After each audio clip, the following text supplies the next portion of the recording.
आइए हम लोग क्लास 8 के विज्ञान की कक्षा का शुरुआत करते हैं। कोशिकाओं के संबंध में हम विस्तार पूर्वक आपके साथ मिलकर के चर्चा कर रहे हैं। आज की चर्चा का विषय है कोशिका के तीनों मुख्य घटकों का कार्य। कोशिका के तीन मुख्य घटक कौन कौन है? कोशिका झिल्ली, वेरी फाइन, बोलते आप लोग। कोशिका झिल्ली, कोशिका द्रव्य होगा। देखो जरा क्या है, कोशिका द्रव्य, और फिर क्या है?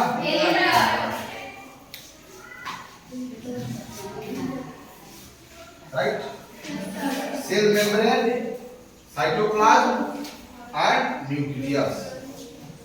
कल ही मैं बताया हूं कि सजीव एक कोशिकीय भी होते हैं, यूनिसेल्युलर और बहुकोशिकीय भी होते हैं। हमारा शरीर खरबों कोशिकाओं से बना हुआ है। नित्य लाखों कोशिकाएं मरते हैं और नित्य लाखों कोशिकाओं का निर्माण हमारे शरीर में होता है, लेकिन हम सभी का जीवन की शुरुआत एक कोशिका से ही हुआ। यानी कोशिकाएं दूरित होते हैं, कोशिकाएं बढ़ते हैं, कोशिकाएं अपने ही जैसा कोशिका को जन्म देते हैं। अर्थात हम सभी का जीवन की शुरुआत एक कोशिका से ही हुआ है, लेकिन आज हम बहुकोशिकीय जीव के रूप में परिवर्तित हो गए हैं। हमारे शरीर में खरबों कोशिकाएं हैं, जिसमें लाखों कोशिकाएं रोज नष्ट होते हैं, टूटते हैं और उनका जन्म होता है ना? तो वह कोशिका की संरचना को बेहतर समझ करके सजीवों के शरीर की संरचना और कार्य प्रणाली को बेहतर ढंग से समझा जा सकता है। तो आज कोशिका के तीन मुख्य घटकों के बारे में आपके साथ चर्चा करेंगे। वह तीन मुख्य घटक क्या है? कोशिका झिल्ली, कोशिका द्रव्य और केंद्रक। ये सभी कोशिकाओं में, चाहे पादप कोशिका हो, जंतु कोशिका हो, चाहे वह एक कोशिकीय जीव हो, बहुकोशिकीय जीव हो, लेकिन सभी की कोशिका में यह तीन पार्ट अवश्य मिलते हैं। बाकी कोशिकाओं में कुछ पार्ट पादप कोशिका में होंगे, तो वह पार्ट जंतु कोशिका में नहीं होंगे, जैसे सेल वॉल, कोशिका भित्ति, उनकी मैं बात बताऊंगा। तो आइए सबसे पहले मैं किसकी चर्चा करूंगा? कोशिका झिल्ली की। तो व्हाट इज कोशिका झिल्ली? What is cell membrane? कोशिका झिल्ली क्या है? किसी कोशिका के सबसे बाहरी आवरण है, बाहरी परत है या बाहरी घेरा है। कोशिका झिल्ली क्या है? कोशिका के सबसे बाहरी आवरण है, जिसके अंदर कोशिका द्रव्य और केंद्रक दोनों विद्यमान है। अर्थात कोशिका झिल्ली कोशिका के सबसे बाहरी आवरण है। पहला क्या है लोग? कोशिका झिल्ली क्या है? कोशिका के सबसे बाहरी परत है या बाहरी आवरण है। बाहरी परत बोलो या आवरण है। घेरा, आवरण में क्या होता है? घेरा। यह कोशिका झिल्ली कोशिकाओं के कैसा आकार होगा यह तय होगा कोशिका झिल्ली से। कोशिका झिल्ली, झिल्ली के मतलब, झिल्ली के शब्द का अर्थ क्या होता है? कोई पतला और छिद्रयुक्त। कोई पतली परत हो और छिद्रयुक्त, कोई पतली परत हो, तो वैसी पतली परत छिद्रयुक्त को क्या कहते हैं? झिल्ली। क्या बोलते हो? झिल्ली सब सुने हो? भाई उसका सारी एकदम जो झिल्ली है, झिल्ली के मतलब उसमें छिद्र है, दिखाई दे रहा है ना? तो पतली परत, छिद्रयुक्त पतली परत को हम लोग क्या बोलते हैं? झिल्ली। अंडरस्टैंड? तो कोशिका के सबसे बाहरी आवरण को हम कोशिका झिल्ली बोलते हैं। और यह कोशिका झिल्ली जो होता है कैसा होता है? छिद्र युक्त होता है। कैसा होता है? छिद्र युक्त। अर्थात इसमें छोटे छोटे सुराख बने होते हैं, है ना? आगे सुराख क्यों बने होते हैं? तो आइए इस बात को समझते हैं। क्योंकि कोशिकाओं में भी जीवन है, तो जिसमें जीवन है उसे भोजन की आवश्यकता है, तो कोशिका को भी भोजन की आवश्यकता है। जिसमें जीवन है वो भोजन की आवश्यकता है, तो भोजन कौन ग्रहण करता होगा? भोजन का पाचन करता होगा। पाचन के उपरांत हानिकारक पदार्थों को शरीर से क्या करता है? बाहर निकालता होगा। वो भी तो निकालता होगा। तो कोशिका अपने भोजन को बाहर से प्राप्त करता होगा और उसके शरीर में जब भोजन का पाचन होता होगा तो हानिकारक पदार्थों को शरीर से बाहर उत्सर्जित करने की आवश्यकता होती है। आप ये भी जानते हैं कि कोशिका में जीवन है तो वो भी शोषण करता होगा। शोषण के लिए ऑक्सीजन की आवश्यकता है और वह ऑक्सीजन कहाँ उपस्थित है? उसके बाहर। तो कोशिका जीव बाहरी आवरण से पूरी तरह से बंद है, घिरा हुआ है। अगर उसमें पतले छिद्र ना हो तब कैसे कोशिका को जो इच्छित पदार्थों की आवश्यकता है और हानिकारक पदार्थों को शरीर से बाहर निकालने की आवश्यकता पड़ेगी, ऑक्सीजन बाहर से अंदर लेने की आवश्यकता पड़ेगी। तो इच्छित पदार्थों को बाहर से वह भीतर जा सके और कोशिका के अंतर्गत पाचन के उपरांत जो अनावश्यक पदार्थ है, हानिकारक पदार्थ है, उन पदार्थों को कोशिका अपने शरीर से बाहर उत्सर्जित कर सके। यह सब काम कैसे संभव होगा? जब उसमें पतले पतले क्या होंगे? छिद्र। आखिर कोशिकाओं में छिद्र क्यों होते हैं? क्योंकि कोशिकाओं को इच्छित पदार्थ की जो आवश्यकता है वो बाहर से अंदर जाने की आवश्यकता होती है या बाहर से अंदर लाना पड़ता है, और प्लस बहुत सारे हानिकारक पदार्थों को अंदर से बाहर उत्सर्जित करना होता है, बाहर भेजना होता है। तब यहां पर अगर कोशिका झिल्ली में अगर छिद्र नहीं होते तो इच्छित पदार्थों का आवागमन कैसे होता? इसलिए कोशिकाएं में क्यों छिद्र होते हैं? क्योंकि क्योंकि इन्हीं छिद्रों के द्वारा इच्छित पदार्थ का कोशिका के अंदर में जाना और हानिकारक पदार्थ को कोशिका से बाहर निकालने के काम होता है। अंडरस्टैंड? तो कोशिकाओं में पतले पतले छिद्र क्यों होते हैं? कोशिकाएं छिद्रयुक्त क्यों होते हैं? कोशिका के झिल्ली में छिद्र क्यों होते हैं? Why cell membrane has very small hole? Why the बाहरी जो उसका परत है, कोशिका के जो बाहरी घेरा है जो बहुत ही पतला होता है, फ्लेक्सिबल होता है, छिद्रयुक्त होता है, उसमें होल होता है। तो आप मुझे फिर से बताएं कि कोशिका झिल्ली में यदि छिद्र नहीं होता तो क्या आवश्यक पदार्थों के आवागमन हो पाता? नहीं सर। क्योंकि उनको भोजन की आवश्यकता है तो कोशिका के बाहर है, उनको ऑक्सीजन की आवश्यकता है तो कोशिका के बाहर है, और भीतर से अगर हानिकारक पदार्थों को बाहर भेजना है तो यह सभी कार्य संभव हो सकता है। कब? जब कोशिका झिल्ली में छिद्र हो। तो कोशिका के वह बाहरी घेरा जो छिद्र युक्त होते हैं जिससे इच्छित पदार्थों का आवागमन होता है, उसे हम लोग क्या बोलते हैं? कोशिका झिल्ली। इसलिए कोशिका में जो छिद्र होते हैं इनके द्वारा क्या होता है? इच्छित पदार्थ तथा हानिकारक इच्छित पदार्थों को अंदर लाने काम और हानिकारक पदार्थों को बाहर भेजने का, अर्थात इच्छित पदार्थों का आवागमन कोशिका के अंदर में बाहर से किसके द्वारा होता है? छिद्र के द्वारा। तो कोशिका के बाहरी परत जिसमें छिद्र युक्त होते हैं, जिसके द्वारा इच्छित पदार्थ बाहर से अंदर जाते हैं तथा हानिकारक पदार्थ भीतर से बाहर आते हैं, है ना?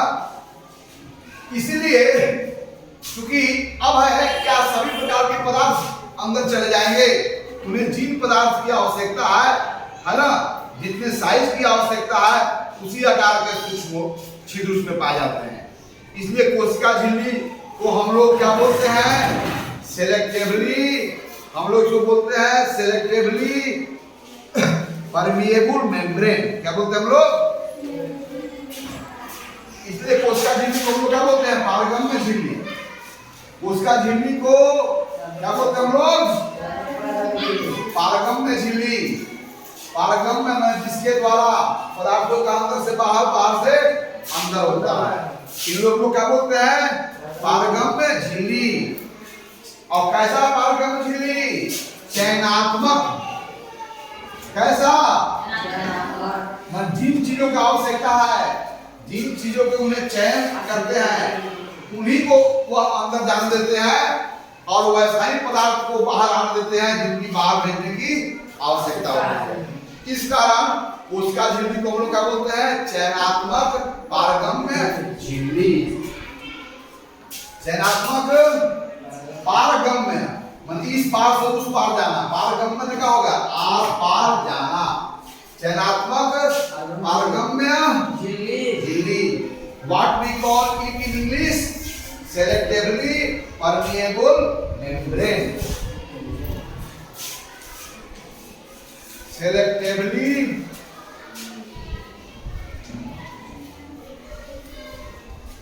permeable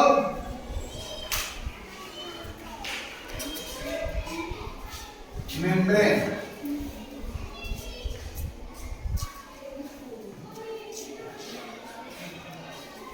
ओके, तो कोशिका झिल्ली क्या है?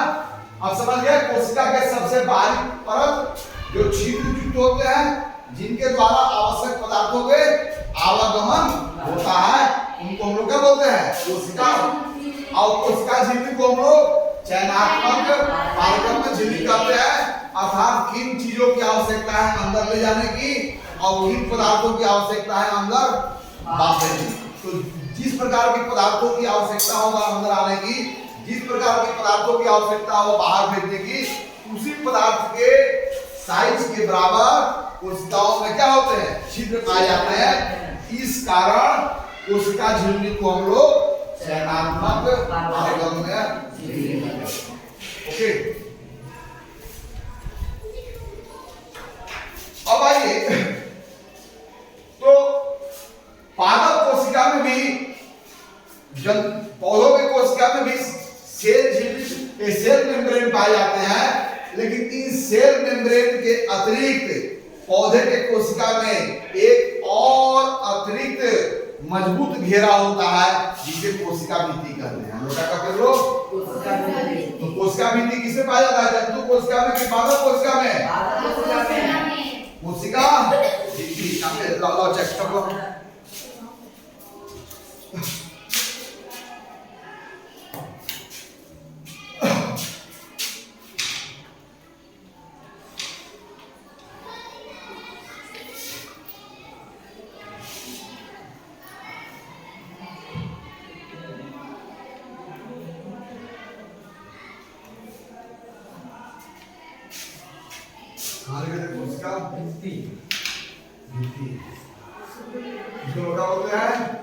Cell wall. अब इनकी बात हम करेंगे, पौधों में कोशिका भित्ति क्यों पाई जाती है, क्या उनकी मजबूरियां हैं। देखिए, हमारे तरह हम जंतु को अगर मौसम में कोई परिवर्तन होता है, जैसे अचानक वर्षा होने लगे तो हम कमरे में छिप जाते हैं। गर्मी के दिनों में हम कमरे में चले जाते हैं, लेकिन पौधे जहां जन्म लेते हैं वहीं पर उसकी अवस्था में रहते हैं। मौसम में कोई भी अचानक परिवर्तन होता है तो इन परिवर्तनों को उन्हें झेलना पड़ता है। चूंकि हमारे तरफ पौधे नहीं होते हैं, पौधे को हमेशा खुली आसमान में रहना पड़ता है और ठंडा गर्मी बरसात जो भी हो उनको सहन करना पड़ता है। मौसम में जो अचानक परिवर्तन होता है उनको भी सहन करना पड़ता है। तो बताओ कि सेल मेम्ब्रेन बहुत फ्लेक्सिबल होता है, बहुत पतला होता है। तो इन पौधे कोशिकाओं के कोशिका झिल्ली के अतिरिक्त एक यदि अन्य परत अगर ना हो उनका अस्तित्व समाप्त हो सकता है। इसलिए कुदरत ने पौधों को एक कोशिका झिल्ली के अतिरिक्त भी कोशिकाओं की सुरक्षा के लिए मजबूत दीवार प्रदान किया है, जिसे हम लोग कोशिका भित्ति कहते हैं। अंडरस्टैंड?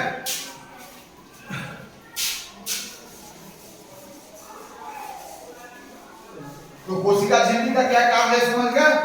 कोशिका के लिए आवश्यक पदार्थों का कोशिका झिल्ली के द्वारा ही आवागमन होता है ना। तो कोशिका झिल्ली का क्या कार्य है? कोशिका के लिए आवश्यक पदार्थों का आवागमन किसके द्वारा होता है? कोशिका झिल्ली।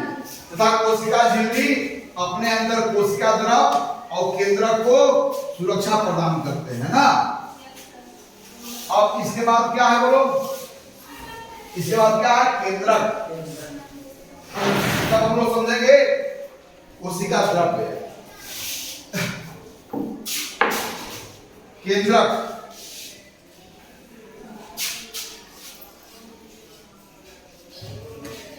केंद्रक को अंग्रेजी में क्या बोलते हैं? न्यूक्लियस। क्या बोलते हैं लोग? न्यूक्लियस। अब चलो केंद्रक क्या है? तो कोशिका का यह सजीव संगठन है। वास्तव में कोशिका में वो जीवन जो लाइफ है वो कहां पर है? केंद्रक में है। क्या है? तो यह कोशिका का सजीव संगठक है जो कोशिका के मध्य में पाया जाता है। लेकिन सभी कोशिकाओं के मध्य में नहीं, पादप कोशिकाओं में मध्य से थोड़ा दूर होते हैं ना, यही अंतर है। तो कोशिका केंद्रक क्या है? कोशिका के अंदर पाई जाने वाली ठोस संरचना है जो मध्य में पाया जाता है। कोशिका के अंदर में पाई जाने वाली ठोस संरचना जो कोशिका का क्या है? सजीव भाग है ना। और जो कहां पाया जाता है? प्राय मध्य में पाया जाता है। इसकी संरचना कैसी होती है? गोलाकार होती है। यानी कोशिका के मध्य में पाया जाने वाला ठोस गोलाकार संरचना को हम लोग क्या कहते हैं? केंद्रक बोलते हैं। अब यह केंद्रक बहुत महत्वपूर्ण है। इसी केंद्रक में आनुवांशिक गुणों को ढोने वाला गुणसूत्र पाया जाता है। गुणसूत्र, सूत्र मतलब धागा और गुण का मतलब समझते हो वह धागे जिसमें आनुवांशिक गुण भरे हुए होते हैं। और वही एक जीव अपने नए संतति को जब जन्म देता है तो उसके माता और पिता के द्वारा गुणसूत्र उसके नए संतान में जाते हैं और गुणसूत्र ही तय करते हैं कि वह जो बच्चा जन्म लेगा वो किस प्रकार गुण से संपन्न होगा, है ना। तो आनुवांशिक गुणों का वाहक गुणसूत्र जो होते हैं वह कहाँ पाए जाते हैं? केंद्रक में। तो केंद्रक क्या है? केंद्रक क्या है? कोशिका के अंदर या कोशिका के मध्य में पाए जाने वाला ठोस गोलाकार संरचना है। जो कोशिका का जीवन क्या होता है? वास्तव में कोशिका का जीवन कहाँ होता है? केंद्रक में ही होता है। इसलिए केंद्रक को क्या कहा गया है? कोशिका का सजीव संगठक। क्या? तो चलिए, तो कोशिका के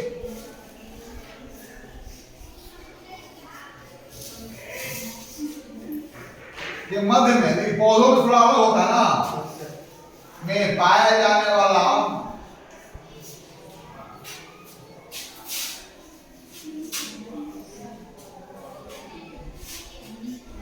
गोल संरचना,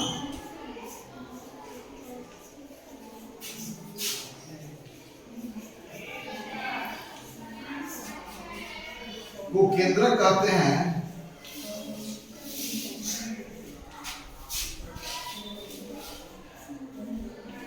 जो कैसा है? सजीव संगठक है। कैसा संगठक है?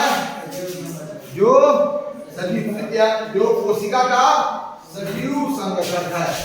जो कोशिका का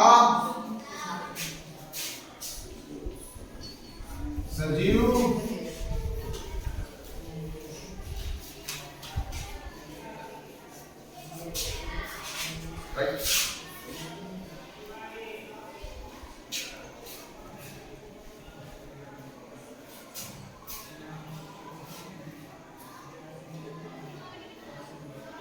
अब देखिए,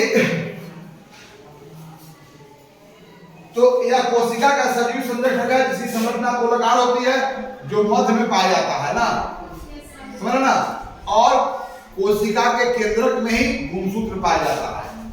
अब बहुत सारी कोशिकाएं ऐसी होगी, सभी विकसित जो जीव है उन विकसित जीवों में जो केंद्रक पाए जाते हैं वह भी केंद्रक एक झिल्ली से घिरा हुआ होता है।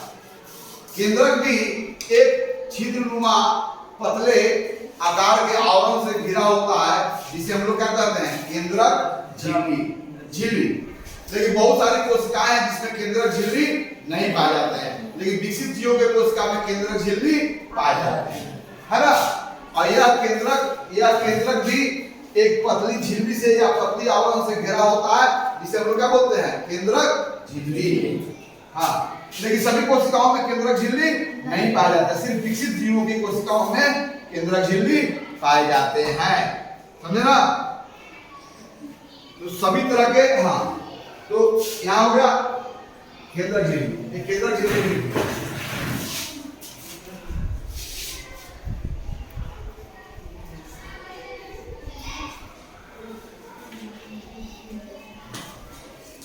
इसको हम लोग क्या बोलते हैं? क्या बोलते हैं हम लोग? न्यूक्लियोप्लाज्म। क्या बोलते हैं हम लोग? न्यूक्लियोप्लाज्म। न्यूक्लियोप्लाज्म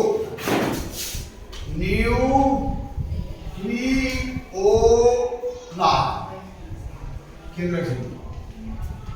तो केंद्रक जीन झिल्ली से या केंद्रक जीन आवरण से घिरा रहता है, या केंद्र जीन परतों से क्या होता है? घिरा रहता है। उन परतों को हम क्या बोलते हैं? केंद्रक झिल्ली। लेकिन सभी विकसित कोशिकाओं में होता है, लेकिन सभी कोशिकाओं में केंद्रक झिल्ली नहीं पाए जाते हैं। समझे ना? अब यह केंद्रक झिल्ली क्या करते हैं?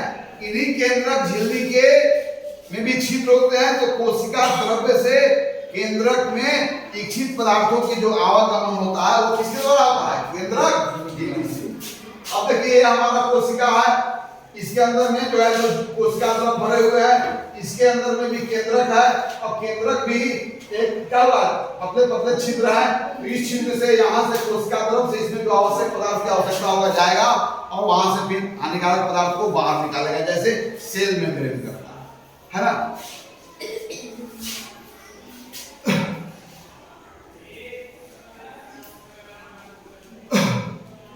अब समझ गए ना?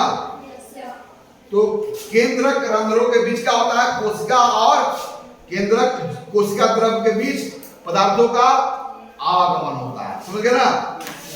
अब इसी केंद्रक में, मैं केंद्रक के बारे में डिटेल्स बताऊंगा, इसी केंद्रक में गुणसूत्र पाया जाता है जो आनुवांशिक गुणों का वाहक होता है ना? अब तीसरा क्या है बोलो? तो केंद्रक भी लिया, कोशिका के मध्य में पाए जाने वाले गोल संरचना को केंद्रक कहते हैं, जो कोशिका का संयुक्त संगठक है। और सभी विकसित कोशिकाओं में केंद्रक भी एक आवरण से घिरे रहते हैं, जिन्हें हम लोग क्या कहते हैं? क्या बोलते हैं? न्यूक्लियोप्लाज्म। क्या बोलते हैं? न्यूक्लियोप्लाज्म। हो गया ना? अब तीसरा, कोशिका द्रव्य। कोशिका द्रव्य कैसा होता है? गहरा चिपचिपा पदार्थ। ऐसा देखो, वह पदार्थ जो सॉलिड और लिक्विड के बीच हो, इसे बोलते हैं जेली पदार्थ। जेली तुम लोग देखा है टमाटर के जेली? तो जेली ऐसा होता है कि वह लिक्विड की तरह बहता भी नहीं है, और सॉलिड की तरह वह ठोस होता भी नहीं है। यानी गाढ़ा चिपचिपा पदार्थ को क्या बोलते हैं? जेली। गहरा चिपचिपा पदार्थ को क्या बोलेंगे? जेली। तो कोशिका द्रव्य क्या है?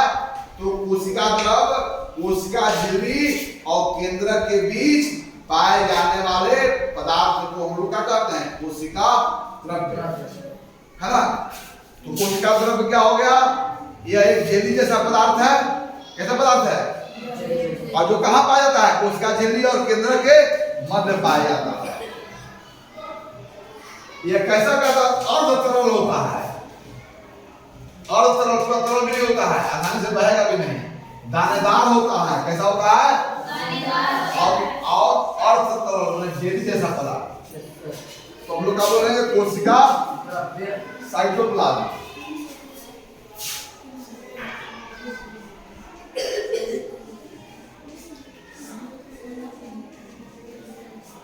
केंद्रक तथा कोशिका झिल्ली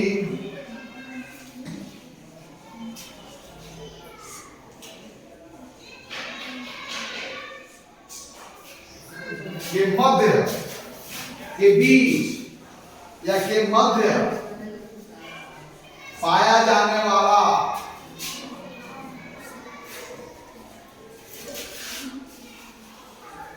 जेली जैसा पदार्थ। जेली मैंने क्या हो गया? गाढ़ा चिपचिपा। लिख देते हैं, गाढ़ा चिपचिपा तो गाढ़ा चिपचिपा पदार्थ को हम लोग क्या बोलते हैं? झिल्ली। तो केंद्रक तथा कोशिका झिल्ली के मध्य पाए जाने वाले जेली जैसे पदार्थ को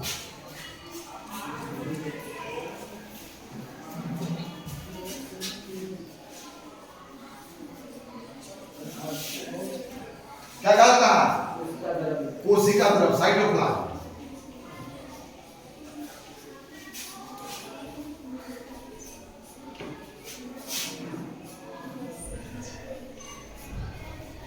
यह कैसा होता है? अर्धतरल। कैसा होता है? अर्धतरल और दानादार होता है। अर्धतरल में समझ रहे हो? हाफ लिक्विड, माने पूरा लिक्विड भी नहीं है, पूरा गाढ़ा है ना, बहुत देर के बाद डालोगे तो बहेगा या बह भी नहीं सकता है ना। एक कैसा होता है? अर्धतरल होता है। कैसा होता है बोलो? अर्धतरल होता है ना।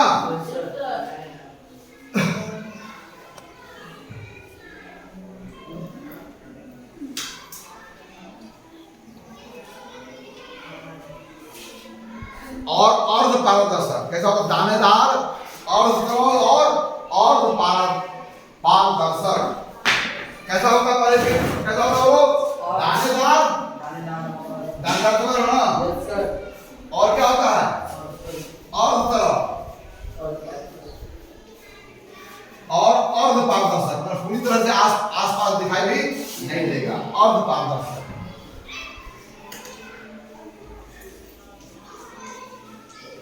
राइट।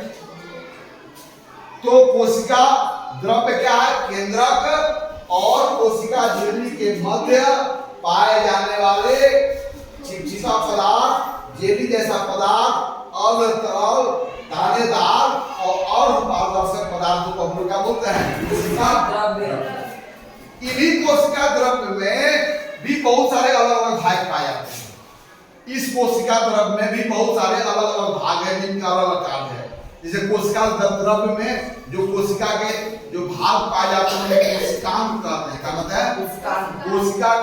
कोशिका द्रव्य में पाए जाने वाले कोशिका के भाग को क्या बोलते हैं? कोशिकांग। क्या बोलते हैं हम लोग?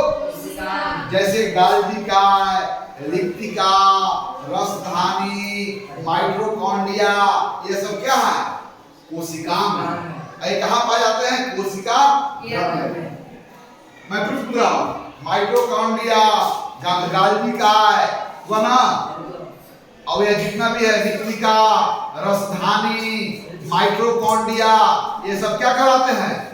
कोशिकांग। क्या कहलाते हैं? कोशिकांग कहलाते हैं ना। तो कोशिकांग कहाँ पाए जाते हैं? कोशिका द्रव्य में। तो कोशिका द्रव्य में पाए जाने वाला कोशिका के भाग को हम लोग क्या कहते हैं?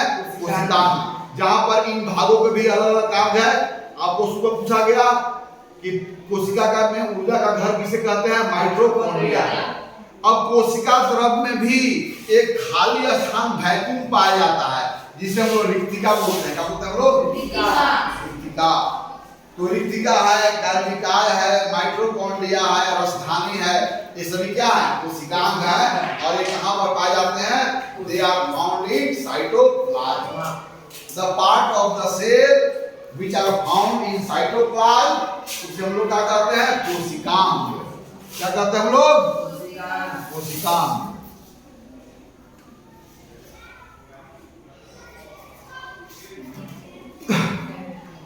तो कोशिकांग के नाम बताइए कौन कौन है? माइटोकॉन्ड्रिया, गाल्जिका, राइबोसोम और हरित लवक, रसधानी, ये सब क्या है? कोशिकांग है ना। तो आज हम लोग कोशिकाओं के 3 मुख्य घटकों की हम लोग आज चर्चा किए। वह कौन कौन से था? कोशिका झिल्ली, केंद्रक और कोशिका द्रव्य है ना। तो केंद्रक झिल्ली क्या है? कोशिका के सबसे बाहरी परत जिसे कोशिका घिरा रहता है, जो छिद्रयुक्त होते हैं, जिनके द्वारा आवश्यक पदार्थों का आवागमन होता है, उसे हम लोग क्या कहते हैं? कोशिका झिल्ली। केंद्रक क्या कहते हैं? कोशिका के मध्य में पाए जाने वाला गोलाकार संरचना को हम लोग क्या कहते हैं? केंद्रक कहते हैं। सभी विकसित कोशिकाओं में यह गोलाकार संरचना भी एक अतिरिक्त आवरण से घिरा रहता है जिसे हम लोग न्यूक्लियोप्लाज्म कहते हैं। न्यूक्लियो मेम्ब्रेन ना न्यूक्लियोप्लाज्म तो उसके अंदर पाया जाने वाला केंद्रक द्रव है ना, और केंद्रक झिल्ली ना। फिर इसके बाद क्या बताया, केंद्रक और कोशिका झिल्ली के मध्य में पाए जाने वाले गाढ़े रंग के चिपचिपे पदार्थ और तरल और पारदर्शक और दानेदार पदार्थ को क्या बोलते हैं, कोशिका द्रव। और कोशिका द्रव में भी अलग अलग भाग पाए जाते हैं जिनके अलग अलग कार्य हैं, जिनको हम लोग क्या बोलते हैं, कोशिकांग। जैसे कोशिकांग का नाम बताओ, माइटोकॉन्ड्रिया, रसधानी, रिक्तिका, गॉल्गिका, व्हाट आर ऑल, ये सब कोशिकांग हैं। क्या है सब है, कोशिकांग है ना, या कोशिका का अंगक। तो आज हम लोग इतना ही बात, फिर से आज के बाद हम लोग नेक्स्ट डे केंद्रक के बारे में और केंद्रक में पाए जाने वाले गुणसूत्रों के बारे में हम लोग विधिवत चर्चा करेंगे। आज आपके साथ जिन बातों की चर्चा हुई उनको एक बार मैं फिर पूछ देता हूँ। कोशिका के सबसे बाहरी परत जिनसे कोशिका घिरा रहता है उसे क्या कहते हैं, लेकिन पादप कोशिकाओं में कोशिका झिल्ली के अतिरिक्त भी एक और बाहरी परत होता है जो उनको मजबूती और सुरक्षा प्रदान करता है, उसको हम लोग क्या बोलते हैं, कोशिका भित्ति को अंग्रेजी में क्या कहते हैं। तो कोशिका भित्ति जंतु कोशिका में पाया जाता है कि पादप कोशिकाओं में। अच्छा, अब बोलिए, कोशिका झिल्ली और केंद्रक के बीच पाए जाने वाले गाढ़े रंग के चिपचिपे पदार्थ को क्या कहते हैं, राइट। कोशिका के मध्य में, जंतु कोशिका के मध्य में, लेकिन पादप कोशिकाओं में केंद्रक होते हैं, मध्य में नहीं होते, बल्कि थोड़ा हट के होते हैं। तो कोशिका के मध्य में पाए जाने वाली गोलाकार संरचना को क्या कहते हैं, कोशिका है ना। अब कोशिका कोशिका के मध्य में पाए जाने वाले गोलाकार संरचना को केंद्रक कहते हैं ना। और यह केंद्रक भी एक बाहरी आवरण से घिरा होता है, यानी कोशिका द्रव्य और केंद्रक के बीच आवश्यक पदार्थों को आने जाने के लिए भी एक छिद्र युक्त आवरण होती है, जिसे हम क्या बोलते हैं, केंद्रक है ना। तो आज हम लोग यही पर क्लास समाप्त करते हैं। फिर अगले दिन हम लोग केंद्रक के संरचना के बारे में पढ़ेंगे और केंद्रक में पाए जाने वाले गुणसूत्रों के बारे में पढ़ेंगे। वह गुणसूत्र जो हमारे अनुवांशिक गुणों की बात होती है। आज यही क्लास समाप्त करते हैं।